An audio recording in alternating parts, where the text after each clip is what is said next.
Now, without further ado, it is my pleasure to introduce today's first speaker, Menaka Gopinath, Head of Ipsos's Social Intelligence Practice. Menaka, you have the floor.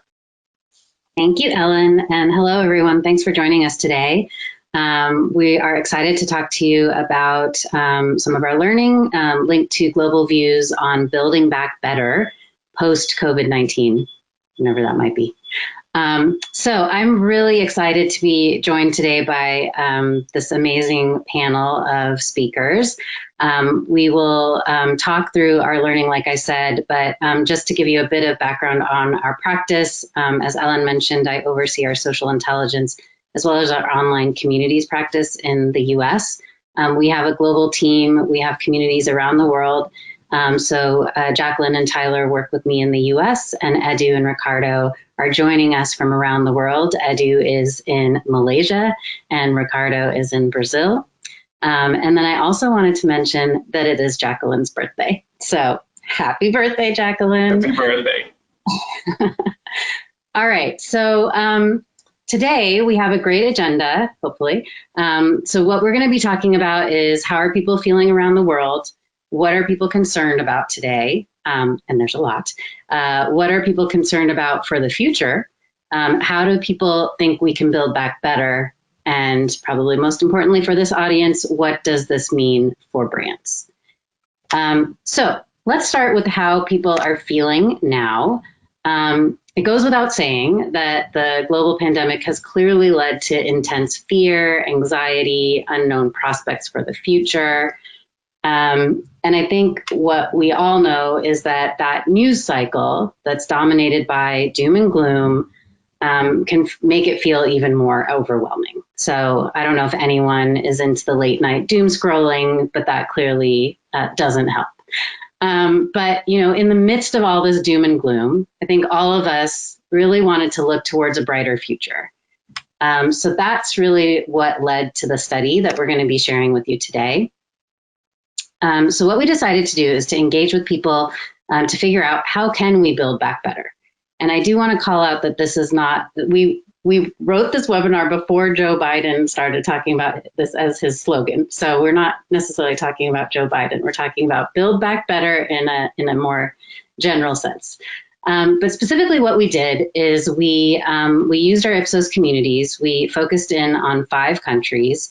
And in our community platforms, we're able to do both quantitative and qualitative research. So with this study in the 5 countries, we were able to gather over 1,500 responses, over 1,000 images, and 170 videos in less than a week. And one thing that I'm really proud of is that none of these activities were incentivized. So what that means is that all of the input that we got from the people that engaged with us was purely intrinsic. It was because they wanted to talk about this topic. It was because they wanted to look towards a better future. So clearly we're not the only ones that are trying to find some of those ways to think about what building back better could look like. So let's take a look at some of the learning. Okay, so first we wanted to understand how people are feeling. And as I mentioned, in our communities, we're able to collect a combination of quantitative and qualitative information. So in this chart that you're seeing on the slide right now, what we did is we asked everyone, what are 3 words to describe how you're feeling right now and why? And using text analytics, we're able to structure that learning to showcase how people are feeling. And what you can see here is the overlay of the case counts and how they're rising. One thing I did want to mention is we fielded the study at the beginning of July. So a lot of the learning that we're talking about, things are very dynamic and changing very quickly. But a lot of the learning that we're talking about is really using that point in time to look forward. So that's really the context that we're thinking about. At the time, and this is probably still true actually, the cases were all rising in the US, Brazil, and even in Japan, and in France and Poland, they were on the decline. And you can see that the learning that we took from this slide is that how people are feeling does have a pretty big linkage to the case counts in their specific countries. And you can see that really come through in the verbatim here. So as people talk from the US, there's a lot about fatigue. I'm wary in case we see the numbers rising again. In Brazil, there's a lot of concern. In Japan, there's anxiety, there's despair. In Poland, we're seeing people slowly waking up, but there's still a little bit of fear. And in France, there's that calm. But that is, I think, one of the things we saw. While France and Poland are more positive in their perspectives, there is still that underlying fear and fatigue in that unknown for the future. So this is just another view to look at these emotions and how people are feeling. So to gain a better understanding of that, we used a correspondence map. So that's what you're seeing here. And the distinct emotional dynamics across the 5 countries are really clear when you look at the outer edges, right? There's a lot more happiness and energy, and but there's some stress in France. There's more calm, though, you can see. So you can kind of see how this showcases that. But less distinct is really what's in the center. Or another way to think about it is the more universal. And when we were looking at the data, we were actually kind of hopeful by seeing this, because we saw that across all of the countries, at the center of it all, there's this glimmer of optimism mixed with motivation. So could this kind of be our opportunity to think about how we build back better? So you can see that in the verbatim that we saw, what we saw coming through was this persistence, right? We are all human after all. Things are tough, but this will to survive really guides our hope for the future. So I'm now going to pass it to Jacqueline, who's going to talk about what people are concerned about today and how that looks forward. Jacqueline?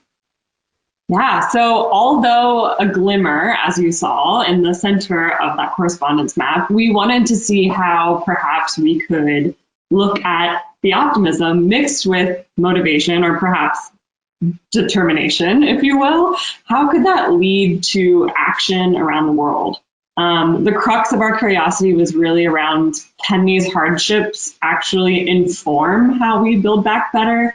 One conversation I remember us having as a team as we were just thinking through the story and the data is, did COVID actually maybe illuminate some truths about our society that we had been ignoring? Or is there some heightened awareness now that wasn't there before, that we couldn't ignore any longer? Go to the next slide.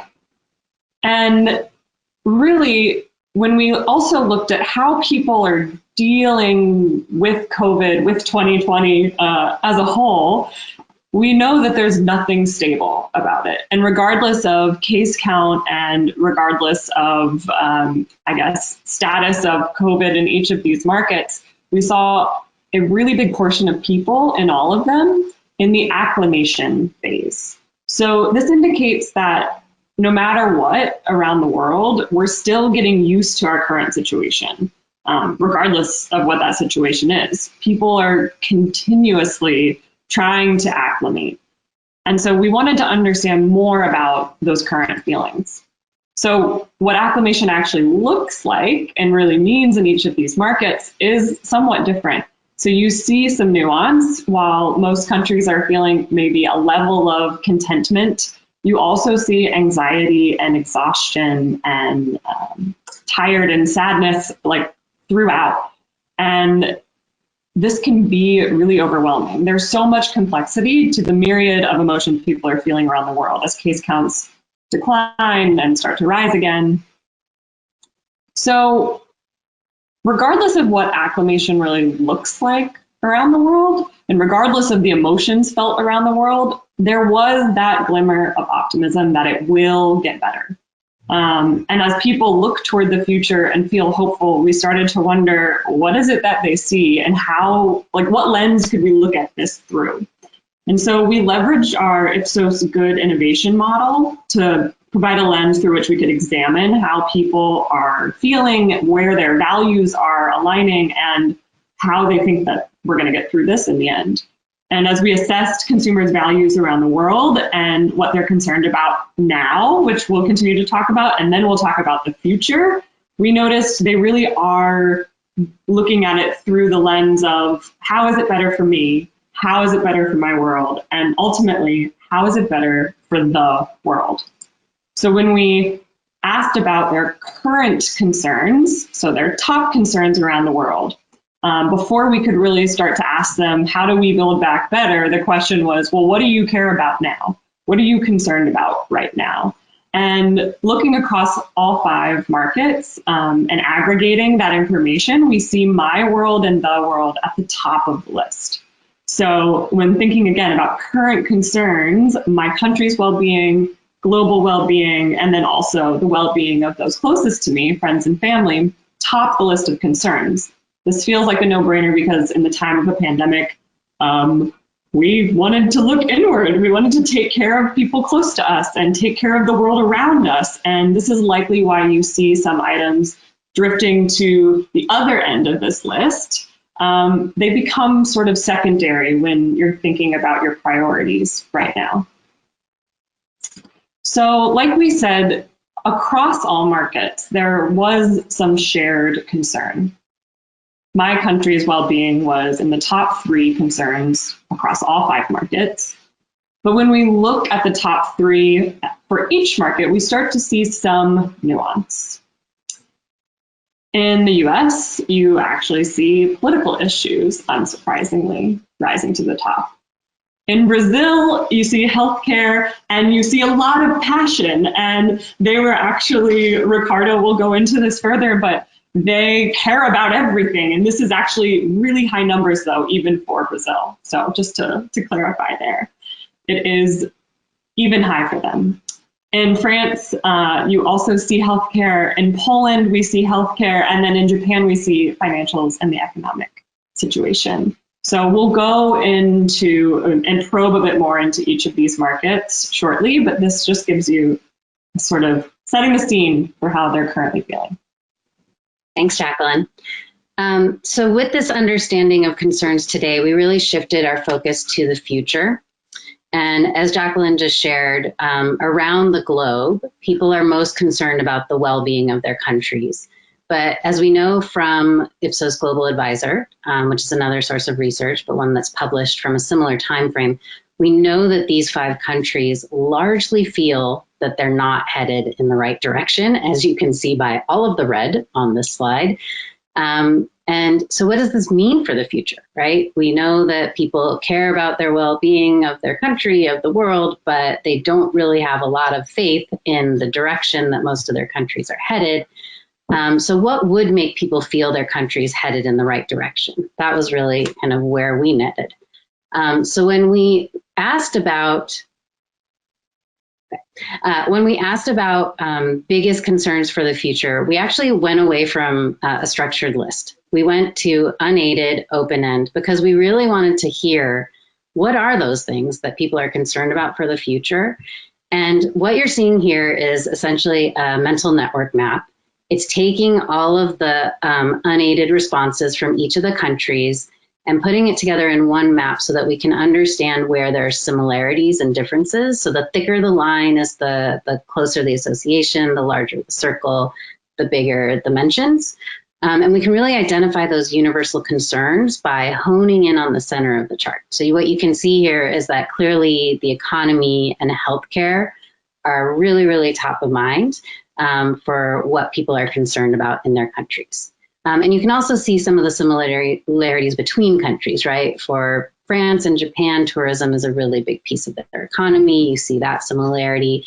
You see politics, definitely in the US and Brazil, and the election in Poland and the upcoming election in the US, linking those 2 countries.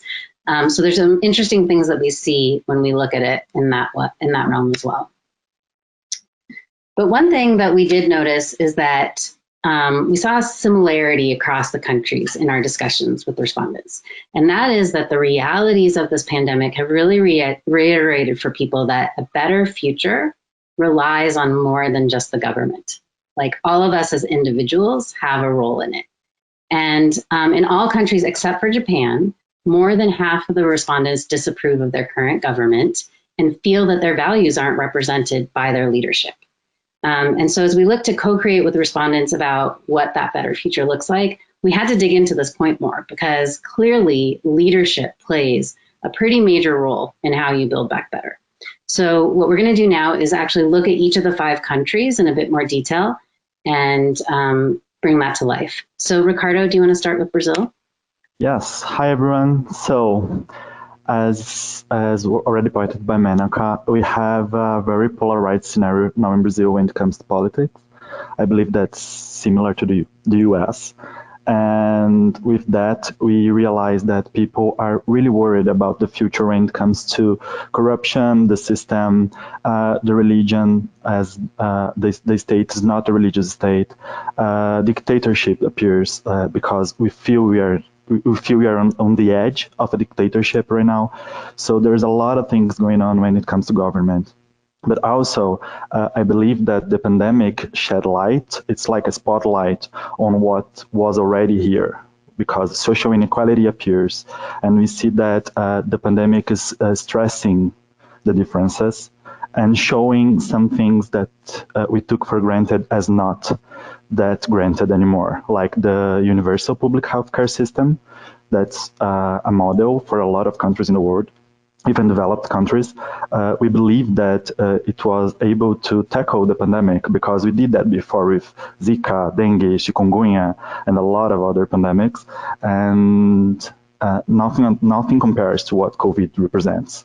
So we started to see the flaws and the gaps on our system, and that raised concern about how public health system in Brazil would be able to support the less privileged classes, and they are actually the ones that are suffering most, and it's becoming more visible to the ones that were not aware of that.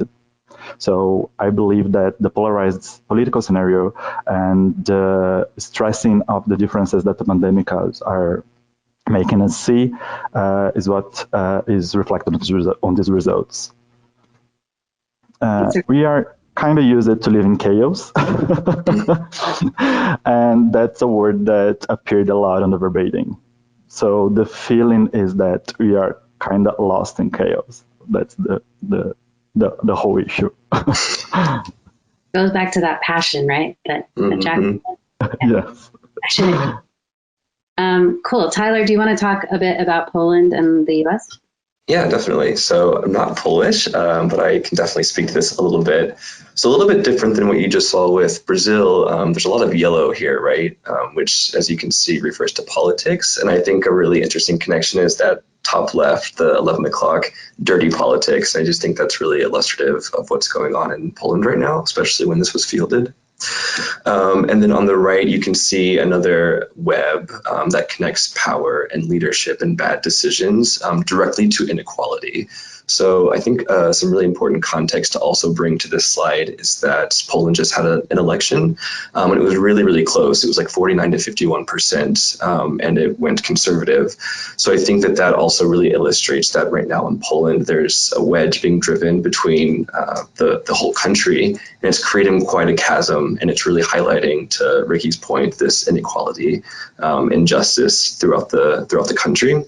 And then it's highlighting, I think, also through the pandemic, just what sorts of things have always been underlying. And this is also similar to America, if you want to go to the next. So you can see politics is obviously top of mind for us right now with our upcoming election. However, this map is a little bit more complicated. There are some more connections that we can see. Trump obviously is mentioned a lot, poor leadership and bad decisions. Also, if you dig into these verbatims, as I did, you also saw a lot of just indecision. There just aren't any actions being taken by the government, to our point. So leadership is lacking. It's not there so much. And so when we think about the election and upcoming, a lot of Americans are hoping that we can resolve these problems, but looking to the future, which these concerns are, you can see that they're intimately linked to economy and wealth. And also an important context for America that maybe isn't there for Poland is we're just coming off the back of BLM, right? This massive movement. Also, there are heated debates across the country involving masks and if we should wear them and civil liberties and that sort of thing. So in addition to looking to our leadership for pandemic relief, we're also looking to them for other much greater things such as race and injustice in that way. And to speak to France, while they had low concern about political issues overall, our colleagues made a point to say, well, we've been having protests and strikes for a while now. Like this is nothing new in terms of it's been rough.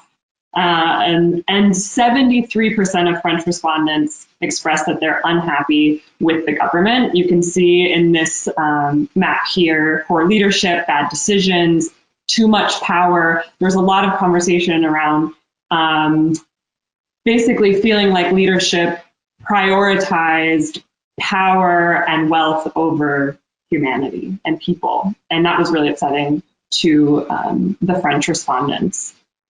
And then our colleagues also in France recognize, like, yeah, we tend to be critical. Like, critique is what we do. And so that is also why you see pretty strong critiques of the government.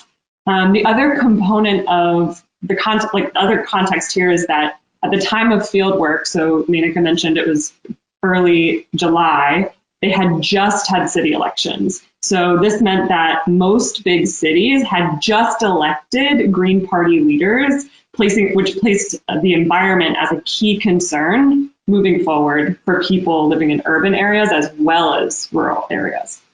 And so this sort of, I guess, heightened awareness of the environment. Again, when we asked them about current concerns, they actually didn't talk about the environment very much. But when they looked to the future and they thought about the long-term impact, France, unlike the other markets, had a lot of conversation around the environment and what that will look like moving forward. And Edu is going to discuss Japan next. Well, talking about Japan, I think I can start with saying a little bit the opposite of what France mentioned about their critique aspect. So 39% openly disapprove. It's not the highest number that we have because I think culturally speaking, it's not common to the Japanese to voice this kind of critique with that much enthusiasm or even with that much volume. So consider this 39% really relevant to their culture. And as you can see, the colors are mainly about politics and economics. And that is because these are the measures that they were, in the time that we were in field, talking to these people, that the government was really talking about with the population, right? So it was all about the idea of having cash handouts, especially to students, so that they can sail through the pandemic without actually compromising the way that they need to live. There were some criticism from our community members about the speed in which these things were done, because people need in the moment this kind of relief. There was also a go-to campaign in place. So the government actually wanted people in Japan to travel internally around Japan and the Japanese islands. And that was an intention behind it was from the government to protect the industry of tourism that is so important for Japan. But it was very controversial according to our community members because, the risk of traveling at that point didn't really balance the idea of protecting an industry specifically. So you will see that there's a lot of economic policies, money, taxes, because there was also conversations about taxes and how they could, relax some of the tax that they had to protect the economy. So I think all in all, the short version of what their point of view, for the most part stands for is that the members wanted to say it's nice of the government to show that they want to protect specific sectors or industries or the economy, but we need to think about that even this industry and sectors are made of people and people come first. So people need to be safe first, people need to be thought of first, and then we go for this second, industry and sectors kind of mindset. That's about it. Yes, and actually that's a good transition into the next slide because people matter. And actually, I think there's clearly, like we saw from those slides, there's a lot to be concerned about, but we have not forgotten about that glimmer of optimism we presented at the beginning of this webinar.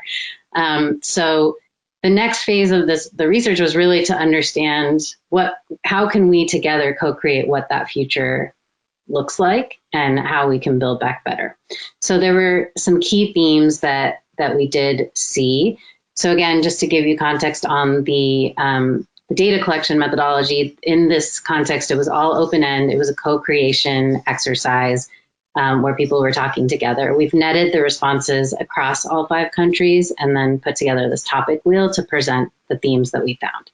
Not surprisingly, based on everything that my colleagues just presented, social focus, particularly the context of people being better citizens, was a big part of what we heard from people. The ability to help others, care more about each other, support one another, be more respectful, equality. So a lot of the things that we're hearing in the larger context of the discussion today came up as ways that we need to focus on to build back better, and really to expand from just me to my world, to bring it back to the lens that Jacqueline shared before. So I wanted to dig into this a little bit by asking my fellow panelists some questions. Edu, I'd love your perspective on this. You're from Brazil, you live in Asia now. So what are some of the interesting nuances you saw, particularly in Japan, as we look at some of these results on that topic of building back better? I think you're on mute. I think that for Brazil specifically, I'll let Ricardo talk a little bit about it. I haven't been in Brazil since the pandemic started, and it's quite a complex topic to discuss, but I can talk about these differences specifically. I think it really boils down to, I would say, more of a mindset in which I don't like to make this division because it's not that clear, but let's just take a moment to talk East and West. So it's more about this definition of how the mindset goes towards a little bit more about collectivism in Asia in general, versus US and Brazil, where individualism is still a thing.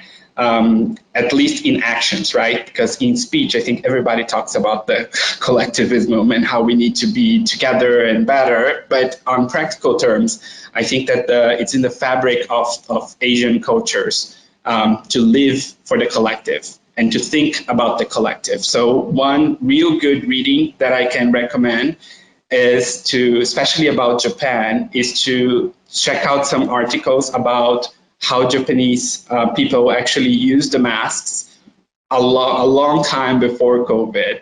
And the motivation behind it, it's actually to protect others from any kind of flu or symptom or illness that you have, and not to protect yourself, right? So when the rest of the world was faced with this kind of challenge, a new thing, which is the, enclosed environments and a disease going around, our first instinct is to actually use a mask to protect ourselves.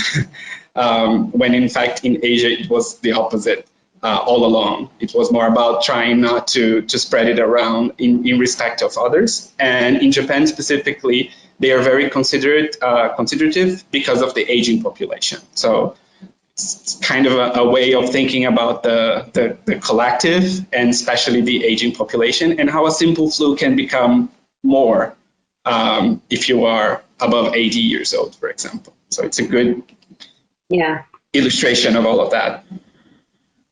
Thanks, Edu. Yeah, I think that's a really great point. The individualism, I read an article this morning where it literally said that's what's hurting the U.S.'s ability to move past this pandemic, is our focus on individualism, and that kind of being very core to our patriot culture. Ricardo, I think it was surprising to me when I saw the results from this that the environment wasn't a larger chunk of this, and social elements really dominated. You could argue, I guess, that they have some connections. So from that perspective, how did you see the implications of climate change playing a role in some of the social dynamics that we saw and how people want to build back better?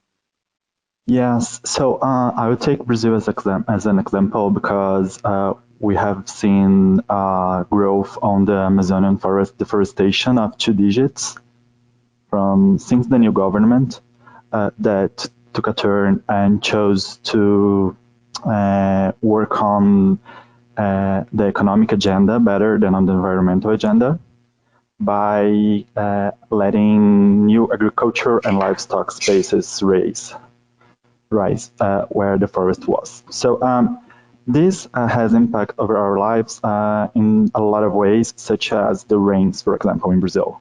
In the early this year, we were hit by heavy rains all over the country that let a lot of people down the roof. So people that live in risk areas are usually the poorest, and they suffer most, while we are not looking for the protection of our forests as we did before.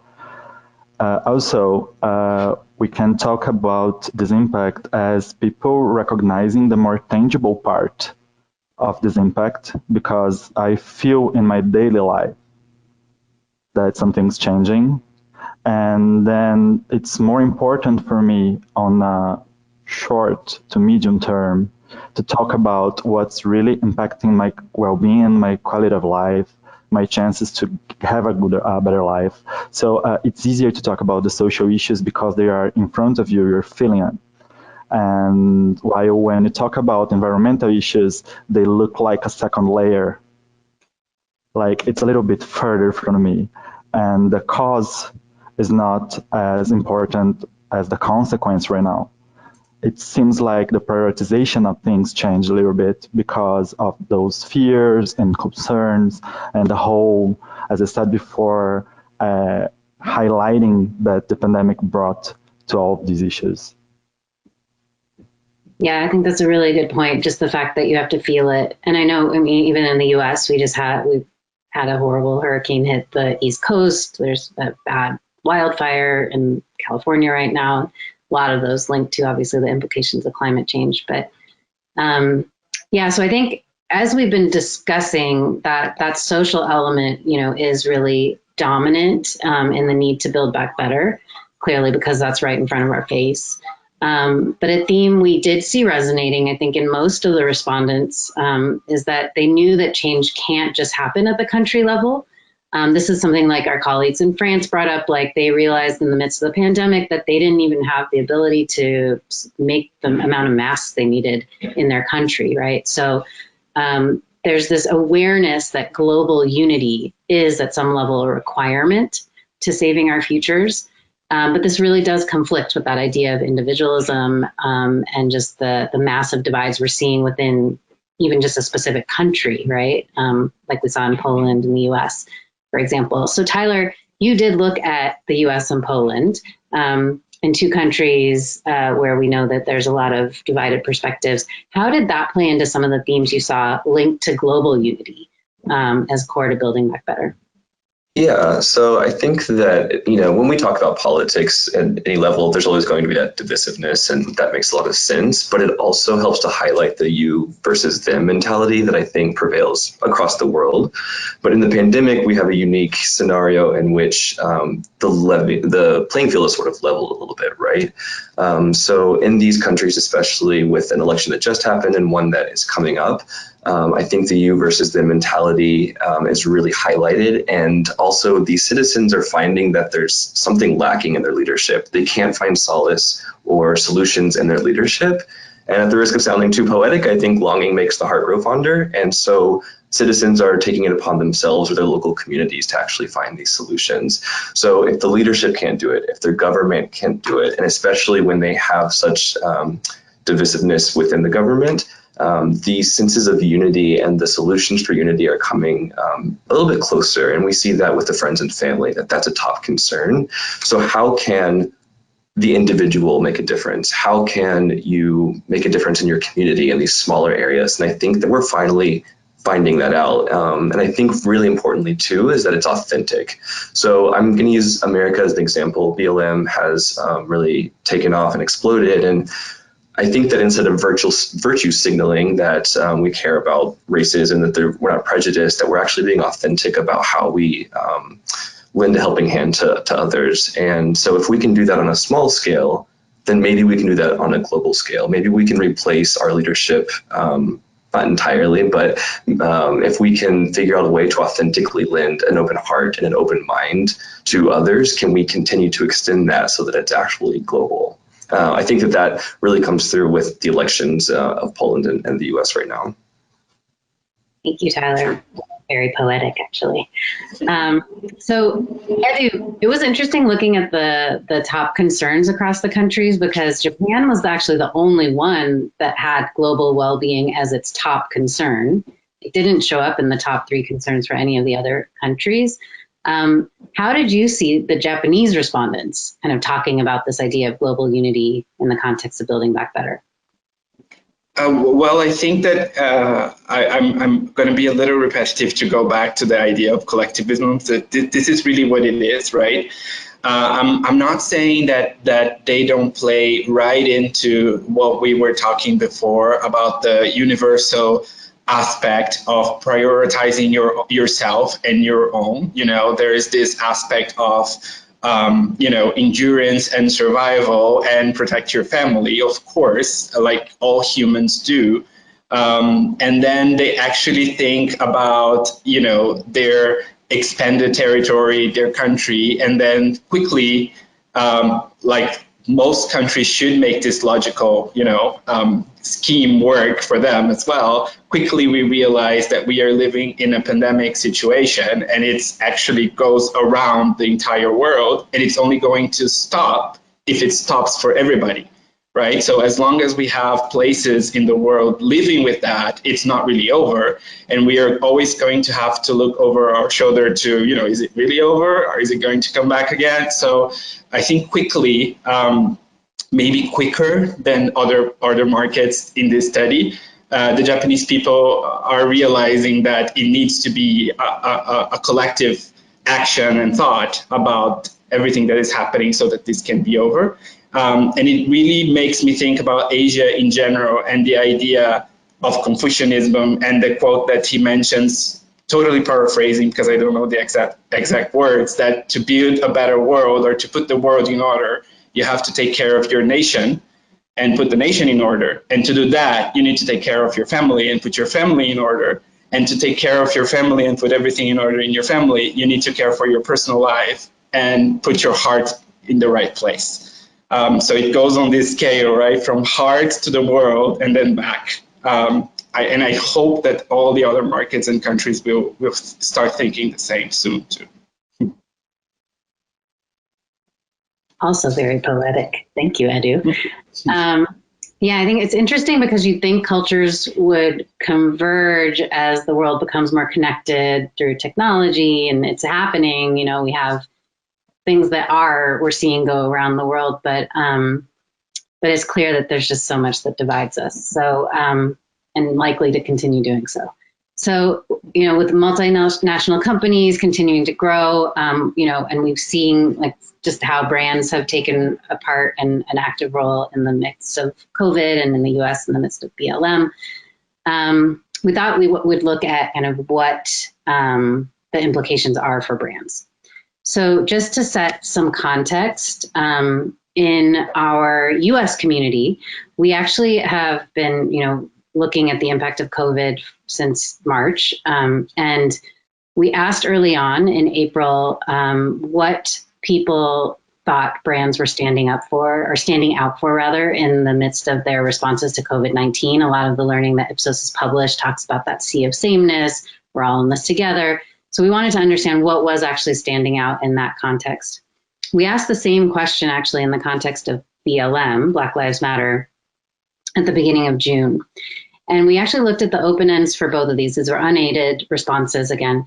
And you can see in the middle of the chart here that clearly what was standing out goes back to that biggest wedge on that chart we showed you before, which is caring about each other, caring about people, having that heart that Edu mentioned, and really, I guess, being a better human. Is that the core? Is that how we build a better future? We all just need to be better humans. So in the context of what brands' roles are in that, because clearly people feel that brands have to play a role in this, and they absolutely have a powerful role to play in that bridge to better. We wanted to look at what those things could be. And one thing I'll mention is in a lot of our learning, we're seeing that it's not that people don't want to be better. It's not that at the end of the day, like, people are feeling good about being bad or not doing as much as they could. I think that's actually an anxiety that hits all of us in different ways. And we're seeing that actually brands can help to address some of that inertia, to address some of that inability to take action, and maybe the brand can be that bridge to that better. So just going back to the topic wheel we showed you before, we thought we'd highlight some of the ways that brands could play a role in that. So first, with social focus, clearly this is really about being better in the community sense, in the local sense, as Tyler mentioned. We see that people just really feel they need to build back better, and they expect brands to be the support. So like I said, that empathy has to really be a primary lens for decision making when it comes to brands. Second, in health, as Ricardo mentioned earlier, even in Brazil, which has a really strong public health system, they saw like that this pandemic has really pushed it to its breaking points. We're seeing that in multiple countries around the world, particularly in the US. And then we're seeing that there's this race to the vaccine, there's the lack of proper supplies, there's just not enough to manage the realities of this pandemic. And brands have really been playing a real-time role in that, right? They've been helping to donate supplies. The race for the vaccine obviously is a very brand-driven process right now. And so what does that look like moving forward? How do brands play a role? And, who would have thought Louis Vuitton would play a role in health? So what does that look like moving forward? On the environment, I think the really clear thing here is that change doesn't come overnight, but it does come, from being part of the change and not part of the problem. So just to give you a very real example, we know that all of the brands we work with have sustainability initiatives. We know that that's obviously top of mind in terms of planning. But if you think about the reality, and the tension from a consumer perspective, it's it goes back to how do I take action? And if it's really hard for me to get floss that doesn't have plastic in it, and I need to floss my teeth, I'm going to go with the floss that I can get, right? So those are some of the things where brands have a clear role. Politics, obviously this is a messy one, but, we've seen in our research at Ipsos that there's growing distrust in the government. And behind, clearly, many government policies are corporations. So is there an opportunity, and we're already seeing this, for brands to actually support policies that are for good, policies that prioritize people over profit, right? We saw that was a lot of the things that were concerning people in this research was a potential corruption or people placing wealth over the environment. And these are things that brands have an active role that they can play as well. And then finally, economy. I'll mention here that our global trends work that Ipsos does, we published it at the start of the year, and they've been evolving it in the context of the pandemic. But at the start of the year, they noted that 76% of people feel that large income differences are bad for society.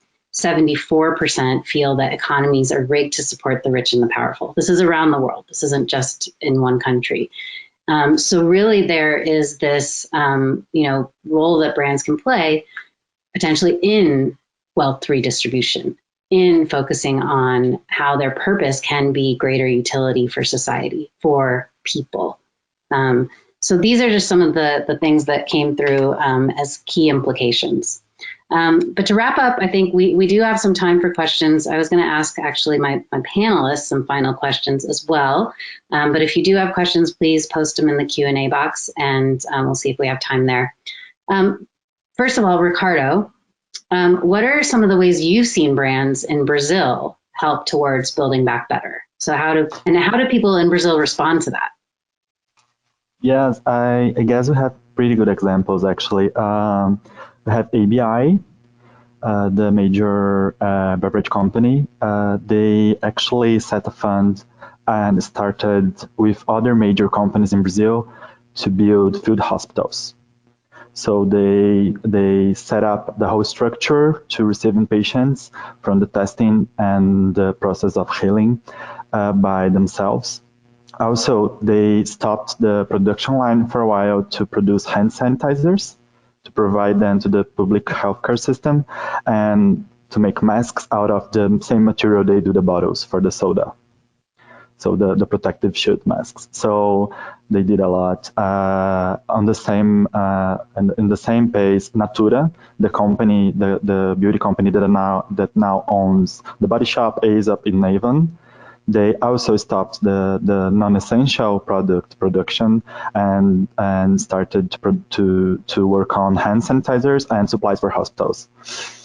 A little bit different, Itaú, the largest private bank on the country, they donated 1 billion reais. That's a lot of money to helping people to tackle the pandemic.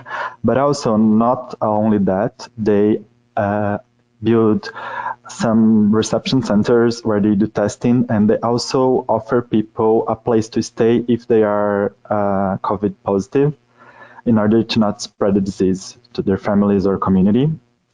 And at last, on another, the pandemic brought a lot of other issues alongside it, as the increase of domestic violence. So Uber, Avon, and Wild & Kennedy, they launched a campaign to help women that were feeling endangered of or suffering domestic violence to find shelter and also to go to the police and charge against. So we see a very positive response on all those matters.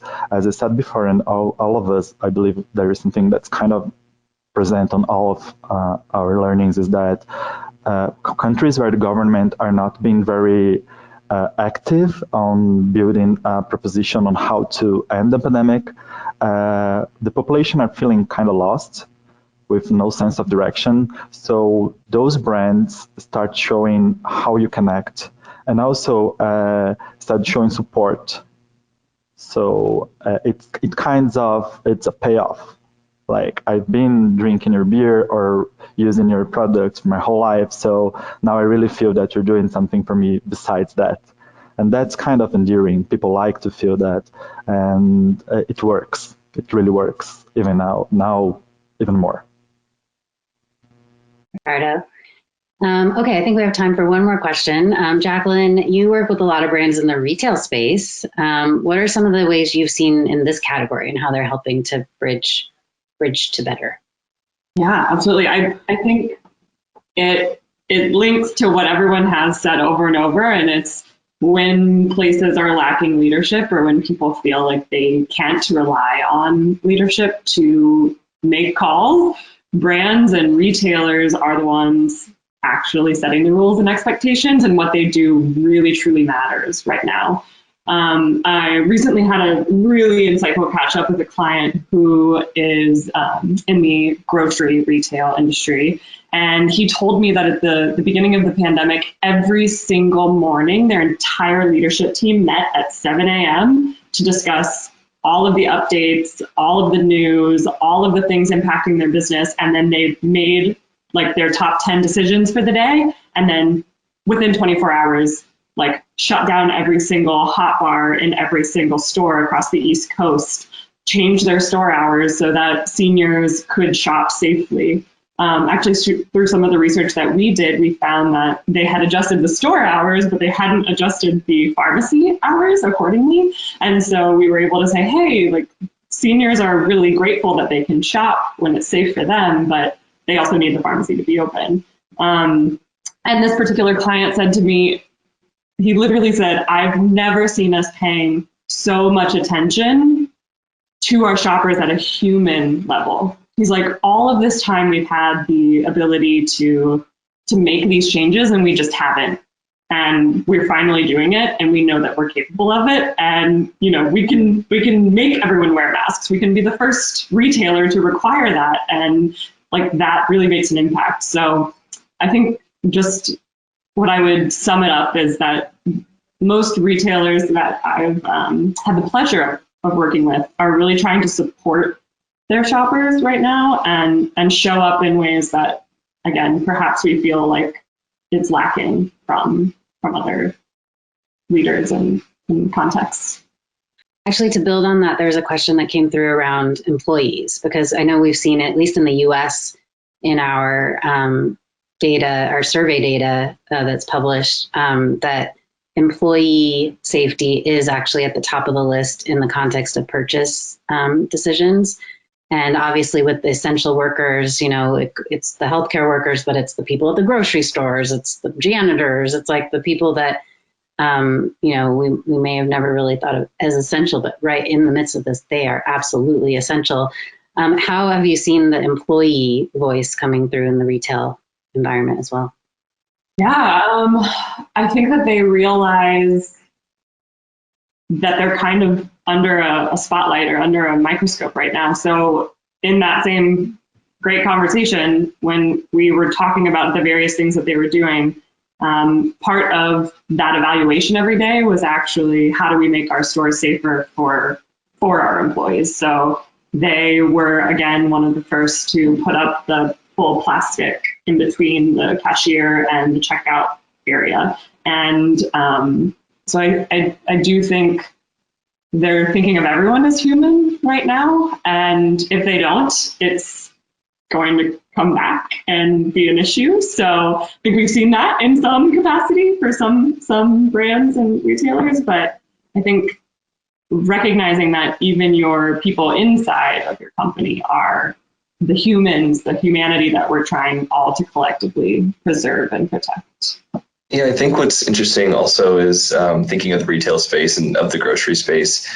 In a community in that category, you often hear about customer service and they like to complain. Like shoppers will talk about lacking customer service, but since the pandemic, they've really lauded this grocery retailer for taking proactive decisions and helping to protect the employees because they recognize them as essential. So that dynamic flip has been really kind of cool to see as well. Yeah, definitely. Cool. There's one other question that was about the languages. So we actually did all of the studies in the native languages. So all of those open ends that we asked in an unaided way, those are all in the native language, and then translated to do the text analytics. But I don't want to miss sight of this humanity piece because it's clearly where we want to end. I think that, I would say don't cancel 2020 because 2020, while difficult and not over yet, has definitely illuminated a lot of the things that, could shed light on how we build back better. So hopefully this learning was useful. Let me see, I'll go back to the next page. I think we just have a thank you slide. Thank you. But thank you so much to my panelists. You all are amazing. It was such a pleasure to actually do this study, honestly, to just think about a better future and think about that optimism and bring it back to that. So thanks again for being on the journey with us. And we will be actually presenting or publishing a much more in-depth POV in the next coming weeks. So we will be in touch. Thanks for joining us, everyone. Bye. Bye-bye. I just really want to take this time and thank Menaka, Jacqueline, Tyler, Ricardo, and Eduardo for today's really great presentation. And thank you, everyone, for joining us today. If we didn't get to your question, we'll do so by email, and you will also receive an email with a direct link to today's recorded presentation. Of course, we welcome the opportunity to speak with you, so please feel free to reach out to us. And so that now concludes today's Ipsos webinar. Have a wonderful day. Bye. Bye.